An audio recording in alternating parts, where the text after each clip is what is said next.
Ralph's going to speak with us now and share his wisdom. He just mentioned he'll take a few questions. Unfortunately for us, he's going to have to shoot out the door right after that, but we're just so grateful here. Congratulations, Ralph, and thank you for being such a great friend to us. Thank you, Ed. Appreciate it. Thank you very much, Ed. Thank you for this award. I'm extremely grateful. Gary, thank you. A dear friend, co-laborer and collaborator of many, many decades, and I appreciate all you do for the pro-family movement, and I really mean that. Helen Marie, it's great to see you. What a treat. Helen Marie's been a friend for decades and a champion and someone who has inspired and encouraged me. And let me tell you, I got a lot of Pat Robertson stories, but that constituent line, I'd forgotten it, so thank you. I'll put that in my next book. John, it's good to be with you. I think you know how much I loved your mother. She was, it was just one of those things. I was very blessed and very fortunate to come up at a very unique moment in time at sort of the creation, really, of what some have derisively called the religious right, what I would call the pro-life and pro-family movement. And I had, you can applaud that. And I, you know, after 3 generations of self-imposed exile, the God-fearing, Bible-believing, church-attending, patriotic Americans who had really withdrawn from politics after the Scopes trial of 1925 and the repeal of Prohibition in 1933, and they felt like their civic engagement had been a failure. And so really, they largely retreated. And with the founding, obviously, Phyllis had been at it a lot longer. She went back to the Goldwater era and even before. She was a big part, though, of what happened with Ronald Reagan in the 70s. And the first conservative was elected as the president of the Southern Baptist Convention in 1979. Jerry Falwell founded the Moral Majority in 1978. Pat Robertson founded Freedom Council, I think roughly in 1981, and then he would run for president in the 80s. And I really got to sit at the feet of these giants. And a lot of them are gone, not all of them. But I will tell you, I accept this award today really on their behalf because as the writer of Hebrews says to encourage us, we are surrounded by a great cloud of witnesses. And they fought the good fight and they kept the faith.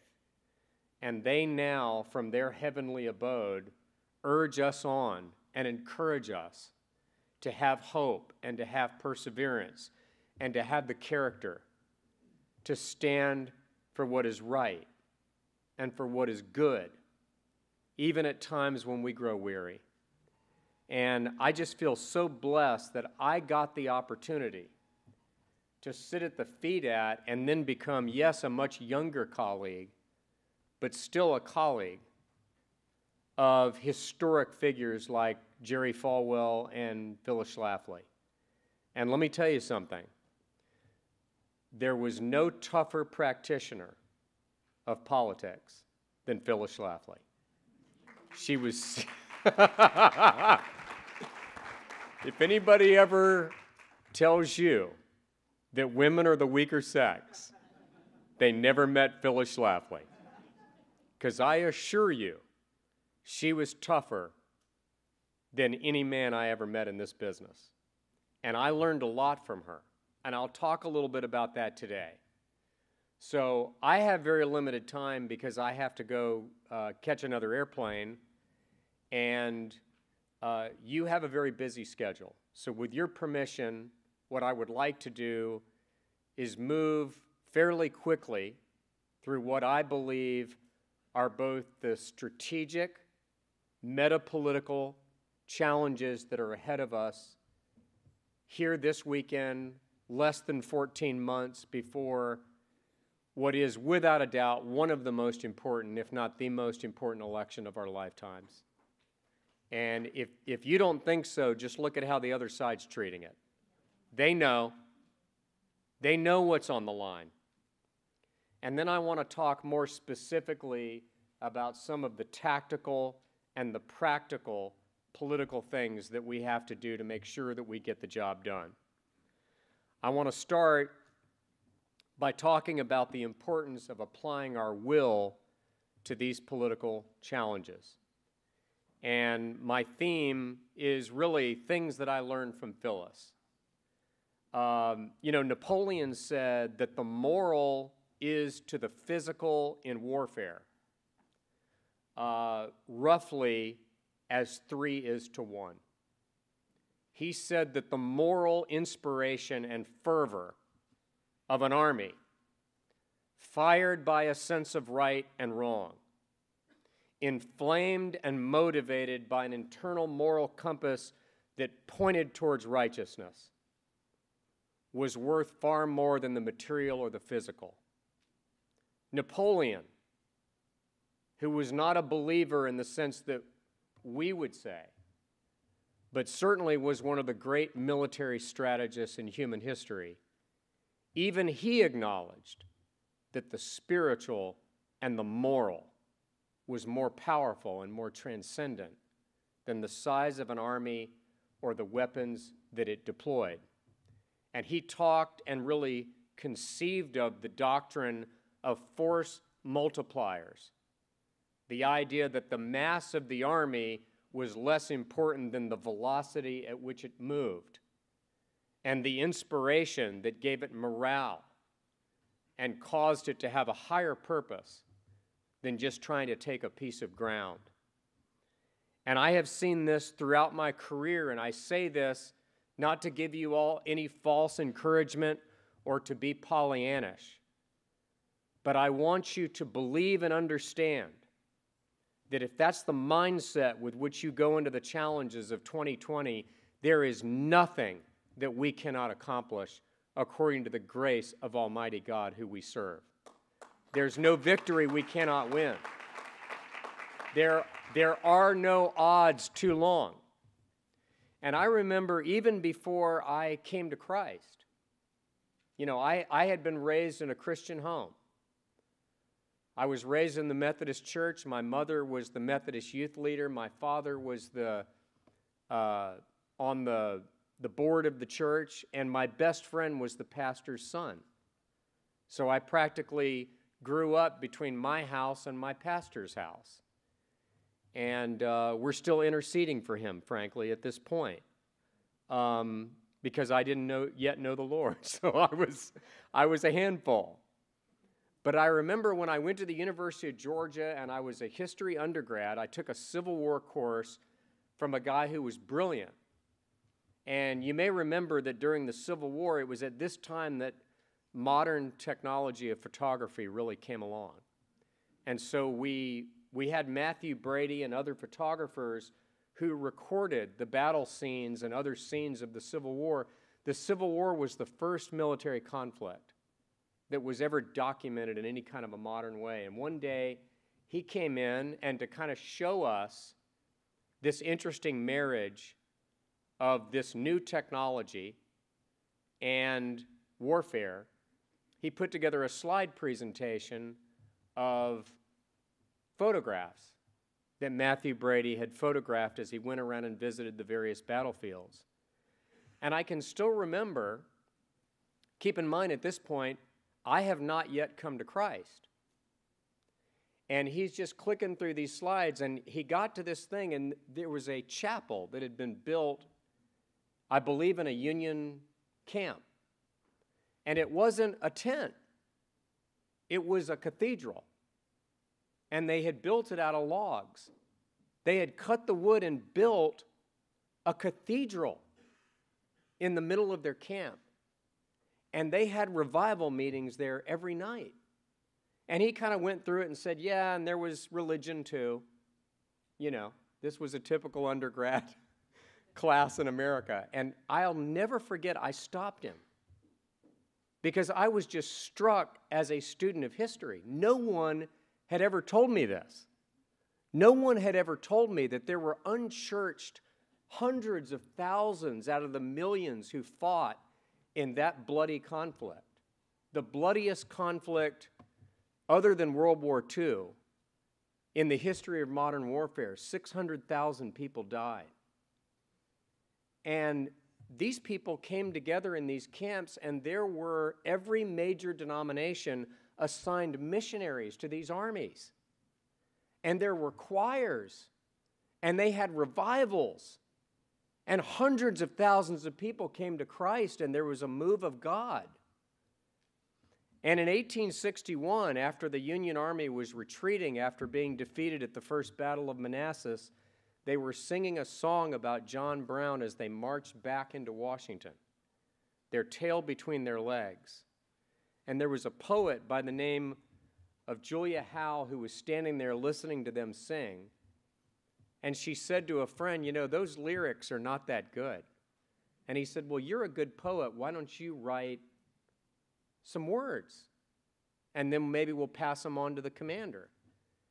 And she said, well, I don't know if I could really do that. She went to bed that night, and at dawn the next morning, the Holy Spirit awakened her. She literally woke up at dawn with all the lyrics for the Battle Hymn of the Republic in her head. She got up and went to a desk in her room at the Willard Hotel, and she wrote down those lyrics that we still sing to this day. And obviously, I'm not going to repeat them all, but I want you to just remind you of some of these words. The trumpet shall never call retreat. Be swift, my soul, to answer him. Be jubilant, my feet. My God is marching on. As he died to make men holy, let us live to make men free. Our God is marching on. Now, my friends, if you have an army fired with that kind of moral fervor, it makes a difference.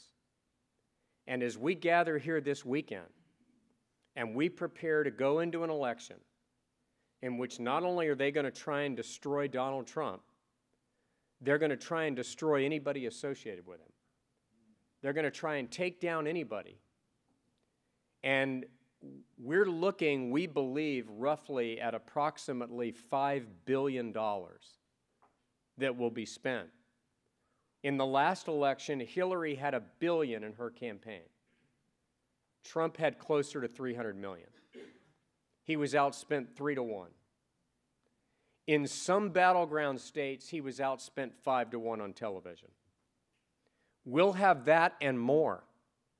In the last election, Michael Bloomberg alone spent $100 million. Just one guy. Now, when I worked for George W. Bush in 2004 in his reelect, he was the incumbent president of the United States.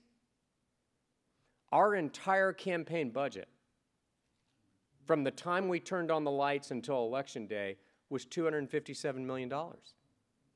In the last election, just 14 years later, we had one guy spend $100 million.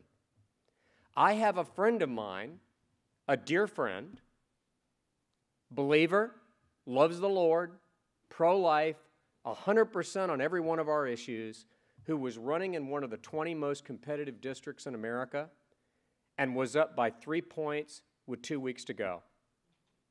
Michael Bloomberg dropped $5 million on her head in one congressional district. A $5 million media buy. He spent so much money that one of the local network affiliates started a new newscast just to sell the ads, because they had sold out every other ad.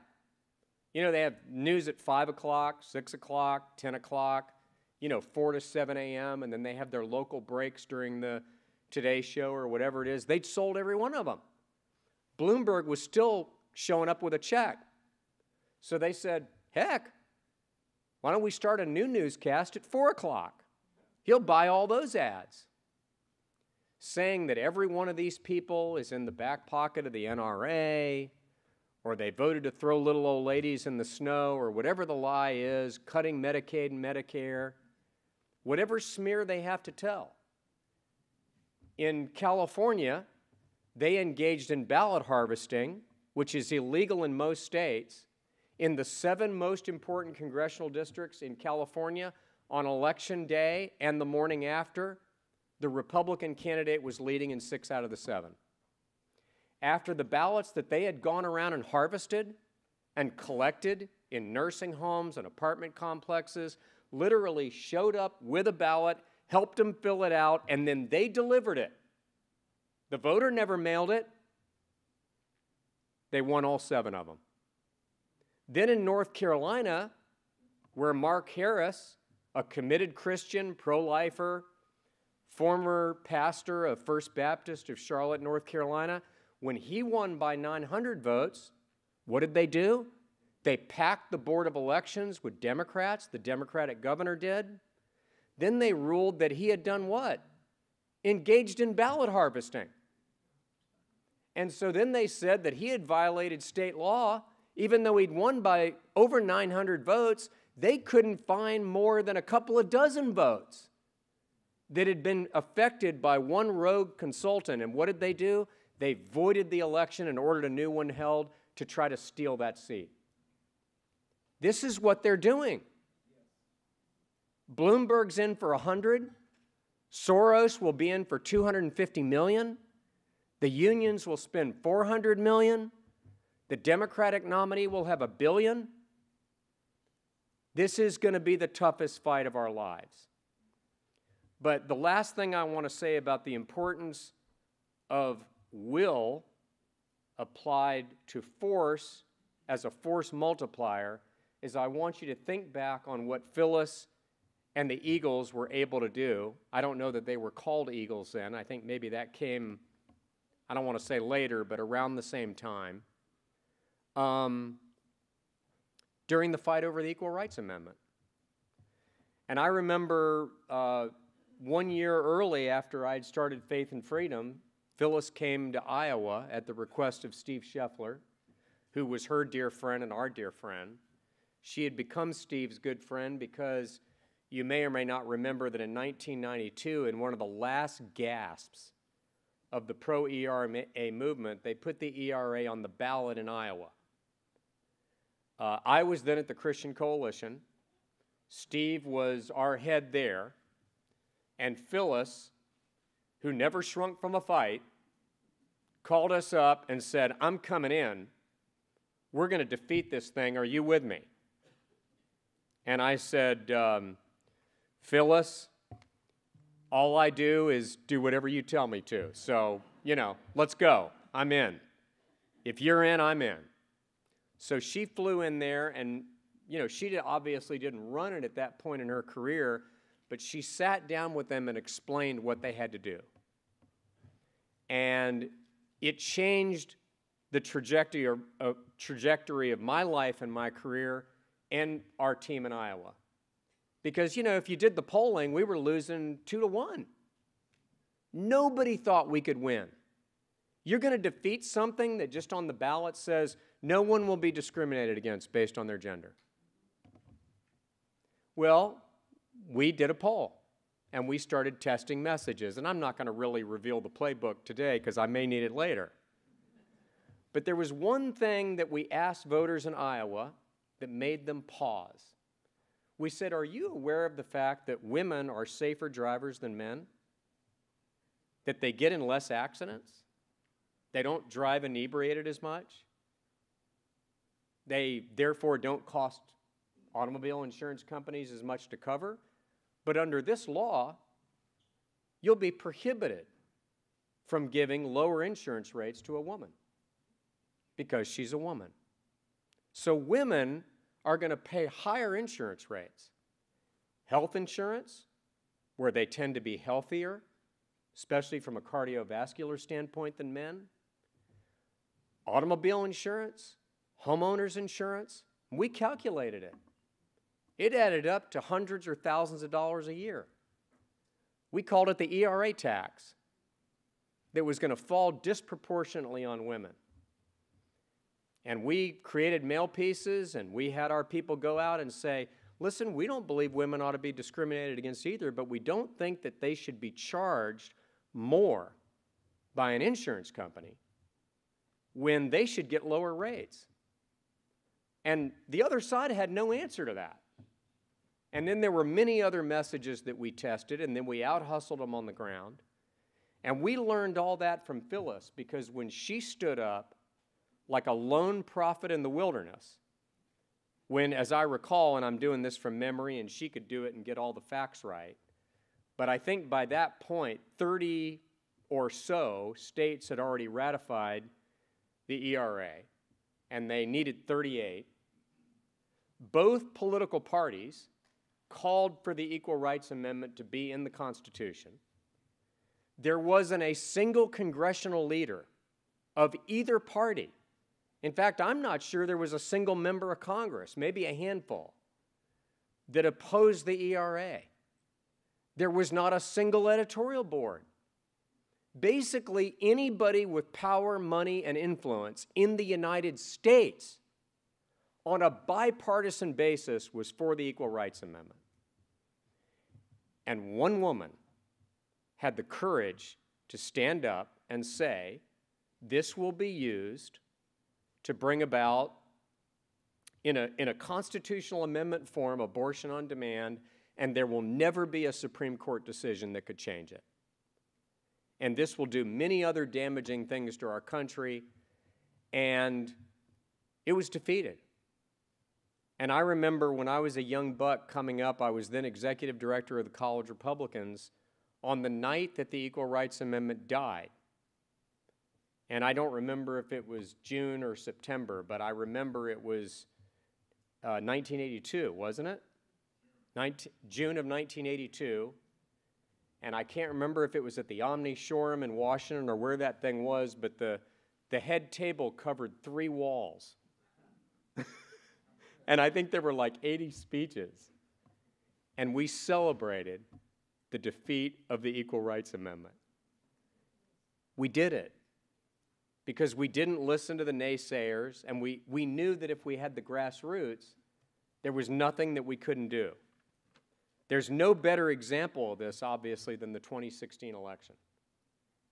I remember watching David Plouffe, who was Barack Obama's, I think, campaign manager in 2008, and then in 2012, I guess he was his senior strategist, going on some show on MSNBC. And they asked him, you know, what do you think? And he said, it is a mathematical certainty that Hillary Clinton will be elected President of the United States. A mathematical certainty.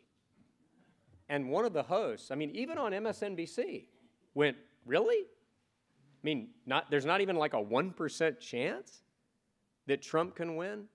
He said, Donald Trump has 0 chance. 0. Also on MSNBC, my good old friend from the Bush campaign, Steve Schmidt, who was later John McCain's campaign manager in 2008, he's now an MSNBC contributor, circa 2016. By the way, very bright guy, very capable guy. I worked with him on 2 presidential campaigns, 3 if you count McCain, if you can call that a presidential campaign. It wasn't wasn't really the best campaign I've ever seen, but it was. Very smart guy. And he went on around the same time and he said, the presidential election is over. And frankly, it's been over for a long time. And the only remaining question is whether Donald Trump is such a dead weight and such an anvil hanging around the necks of every single Republican candidate from coast to coast, whether he will take down the Senate and the House with him. You know, and around the time of the Access Hollywood tape, I think most people would have agreed with him. But you know what? At Faith and Freedom and Eagles and pro-lifers and others, we just kept doing our job. We didn't let off the gas one bit. And I'll tell you why. I didn't know what was going to happen. It wasn't my job to know what was going to happen. My job was to make sure that no matter what happened, I could say with a clear conscience and be at peace that I did everything I could, that we knocked on every door, that we called every voter we could. And so we did. At Faith and Freedom, we knocked on over 1 million doors. We did our job. We got voter guides into the churches. We sent 20 million pieces of voter mail. And we never, ever let up. And if I have one piece of advice for you in the next 14 months, and don't forget this, ignore the polls. Pay no attention to them. And by the way, not just because they were wrong in 16, but because the only thing a poll does is attempt to predict the outcome of election based on what? Based on a best estimate of who will vote. So even the best poll will survey randomly 1,000 people in a country of 325 million. 1,000 people out of 325 million, and they'll divide them up demographically so that they get 52% women and 48% men, and they get 13 to 14% African American and 8% Hispanic. And if the original randomized survey doesn't achieve those demographic fractions, they will do what pollsters call reweighting the sample. Now, you don't live in a world where you reweight the sample. Another word for it is make it up as you go along. But all they're doing is looking back at usually the last 2 or 3 election cycles and saying, well, this happened, so therefore this will happen. But guess what? Some pollster at the Wall Street Journal or NBC News doesn't get to decide what happens. They don't get to decide how many evangelicals vote. We do. They don't get to decide how many faithful Roman Catholics vote. We do. They don't get to decide how many God-fearing Hispanics and African Americans who have the lowest unemployment rate in recorded economic history vote. We do. And when I was state party chairman in Georgia in 2002, we had not elected a Republican governor in my home state of Georgia in 134 years. 134 years. I would say that this is a pattern. And when I was elected state party chairman, I mean, it was kind of like becoming the head coach of a team that hadn't won a game in like 3 seasons. People were so down. Everybody was like, sad sack. I don't know, they're going to have all the money. And I would say, money doesn't decide it. Sometimes money can make you overconfident. Grassroots wins elections, not big money. And they would say, well, the media is against us. Well, if the media decided, then how did Reagan win 2 landslides? If the media decides the outcome of an election, how did Newt Gingrich become Speaker? How did we take the House and the Senate, the House for the first time in 2 generations? How did 2010 happen? If the media decided, and they would give all these objections, yeah, but we don't, and I would say, look, if we will go out and register every like-minded voter and show up at the door of every like-minded voter and call every like-minded voter and keep calling them until they either vote by absentee or vote early or vote on election day, and if they haven't voted by 4 o'clock, we call them again, we can win. And so we trained and mobilized 5,000 volunteers, which back then was a lot. It's nothing now. And we probably knocked on, 56,000 doors in metro Atlanta, which again is nothing now, but back then it was a lot. And meanwhile, they were sitting back and sort of, taken it for granted. We hadn't elected a governor without the benefit of federal troops occupying the state. So unless an army was occupying the state to ensure a Republican victory, no Democrat had ever lost. We were the last state in America, any state, to have elected a governor since the Civil War. Every other state had. And on election night, and by the way, I'll tell you this, the last poll taken, this gets back to ignore the polls, you'll love this. This is true. The Atlanta Journal-Constitution, very conservative newspaper, published their final poll on the Sunday before the election. They had Sonny Perdue, our candidate for governor, losing 50 to 37. 50 to 37 with 2 days to go.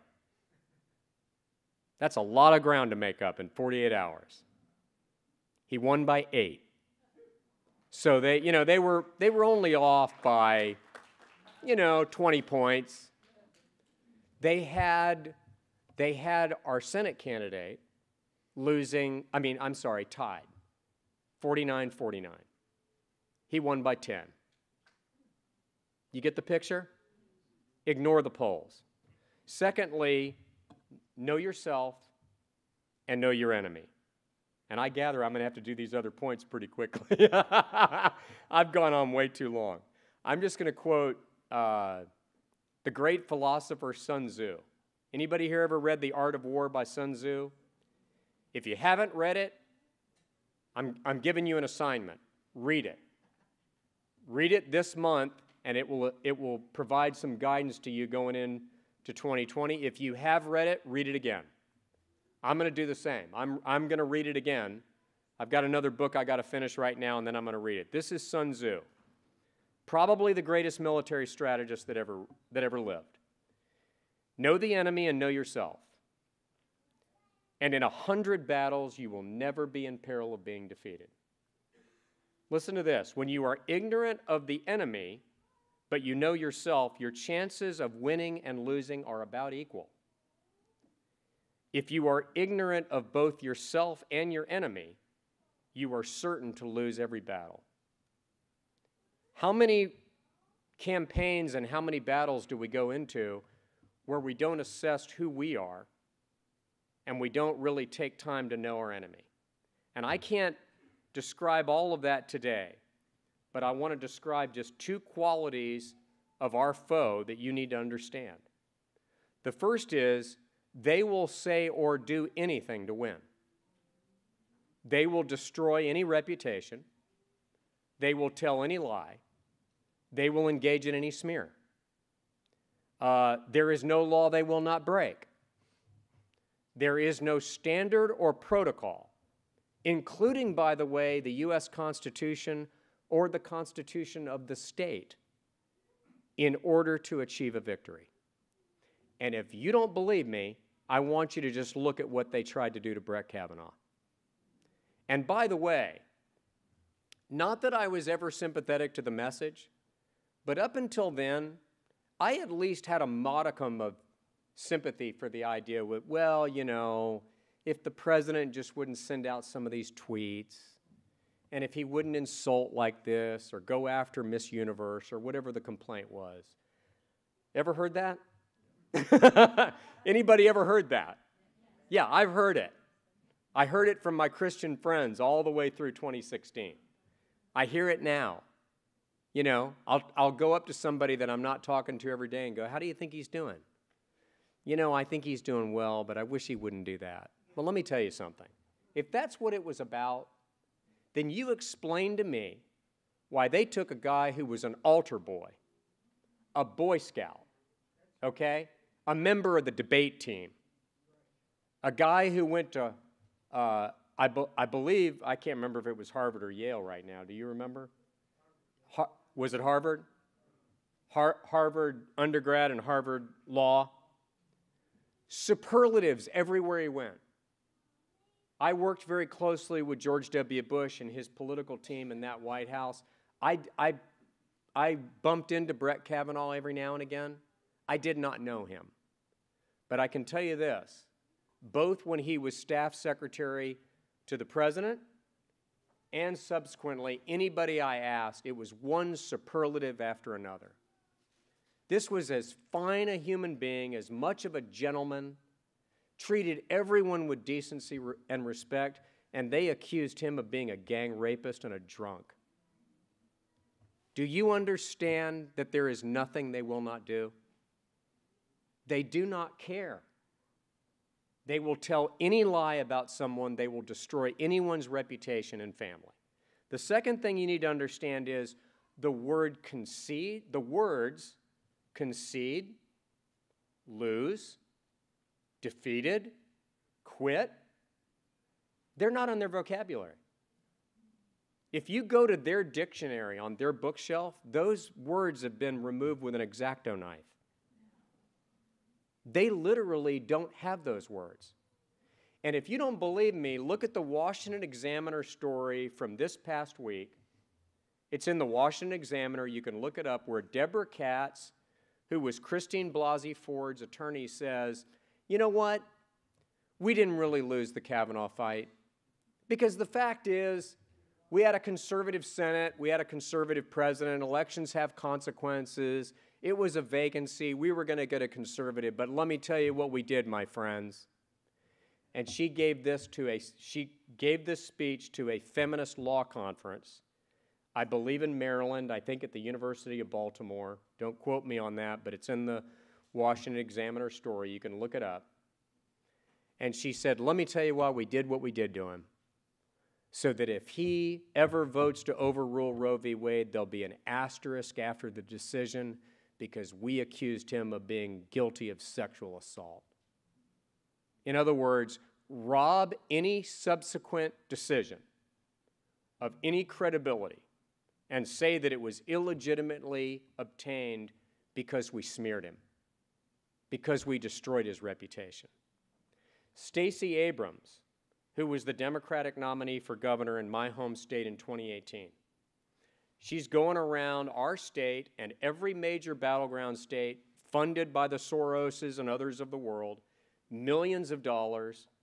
That's why, by the way, when Senator Johnny Isakson announced the other day he was retiring, she said, I'm not interested, because this is what she's doing.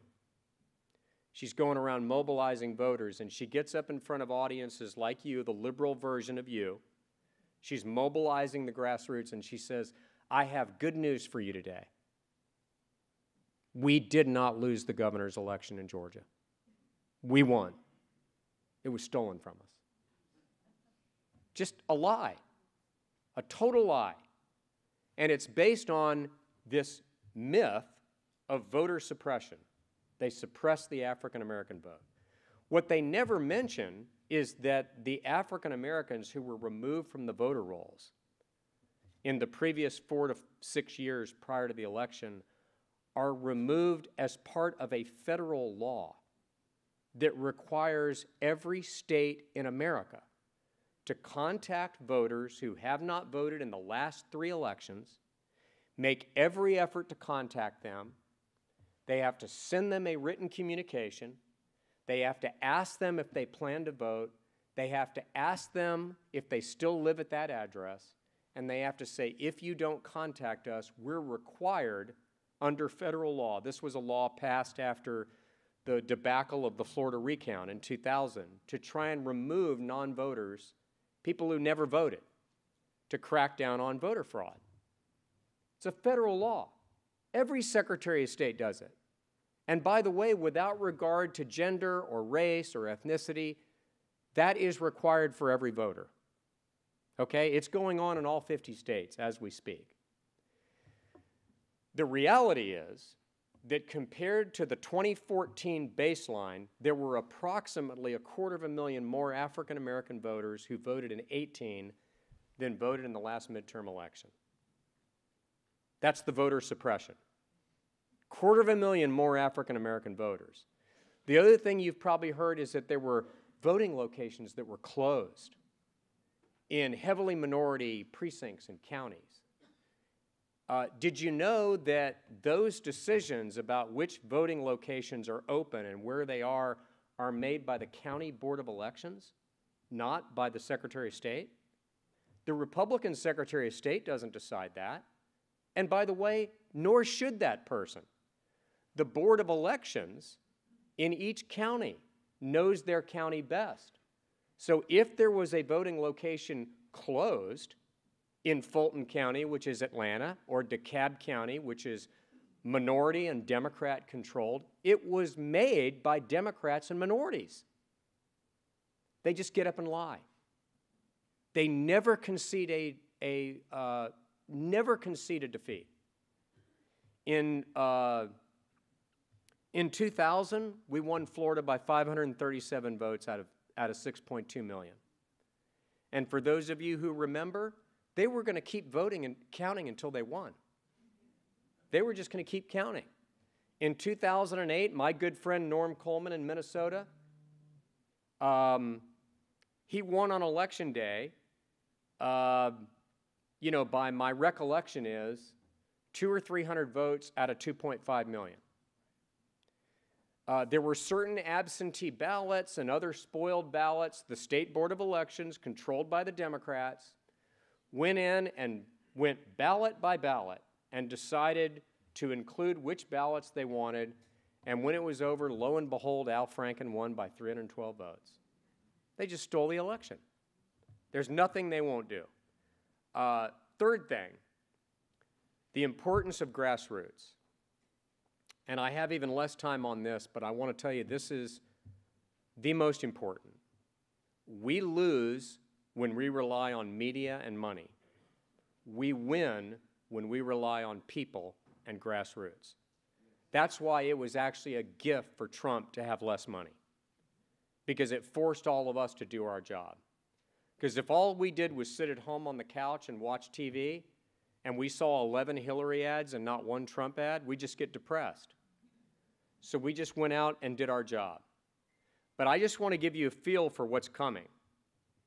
In 2014, the last midterm, there were 118 million votes cast in all 50 states. In 2018, the first midterm after Donald Trump was elected president, there were 183 million. It was the biggest turnout as a share of registered voters since before World War I. I've already told you what Stacey Abrams is doing. Folks, they're coming. And they're coming in the biggest numbers you've ever seen. They are serious. They are angry. They are motivated by an almost unprecedented level of venom and hatred for this president. And if we don't do our job, they will out-hustle us. We have to knock on more doors. We have to register more voters. We have to put more literature in more churches than we have ever done in our lives.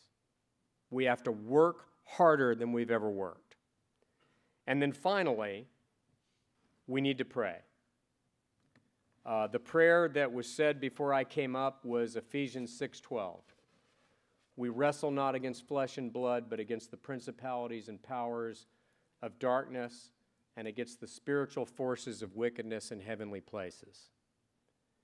There is a lot going on here in the temporal, here in the here and now, but there's also a fight going on in the heavenly realm between right and wrong, between righteousness and evil, and between the greater good and what is, without question, contrary to everything that made our country great.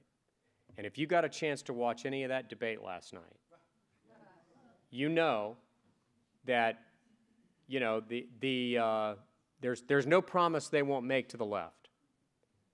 Whether it's massive tax increases or a socialist takeover of our economy or government-run health care or whatever it is. So let me close by saying this. God is on the throne. He's in charge. And he's not, there's nothing that surprises him. Not Donald Trump, nothing. He's in charge. He's sovereign. We are called to be faithful and to give it everything we've got and leave it all on this field. And then we trust him for the outcome. He has never let us down. He won't let us down this time. Just make sure the same can be said of you and of us. Thank you all very much, and God bless you.